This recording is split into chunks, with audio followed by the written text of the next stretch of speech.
सांगलीमधील वसंतदादा घराण्यानं भारतीय जनता पक्षाची वाट धरलेली आहे।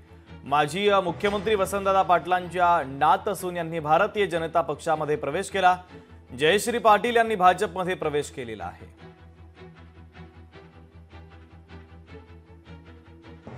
गेली 10 वर्ष मी राजकारणात आहे आणि काँग्रेस पक्षाने निलंबित आपल्याला केलं, त्यामुळे कुठल्या तरी पक्षात आपल्याला जायलाच पाहिजे।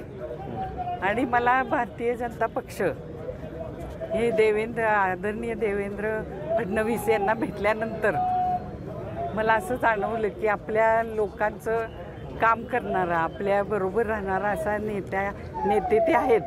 त्यामुळे मी भारतीय जनता पक्षाबरोबर जायचा निर्णय घेतला आणि तुमच्या प्रत्येक कार्यकर्त्याला न्याय कसा मिळेल याचा मी तुम्हाला शब्द देतो, असा शब्द त्यांनी दिल्यामुळे मी आता भारतीय जनता पक्षात जायचा निर्णय घेतलेला आहे। वसंतदादा खूप धार्मिक होते की नाही मला वाचनात नाही आलं। तासोनतास पूजा करायचे, येईल त्याची काळजी करायची आणि त्यामुळे हे नेचर जुळणारी वसंतदादांची फॅमिली ही BJPशी जोडली जावी असा देवेंद्रजींचा खूप प्रयत्न होता।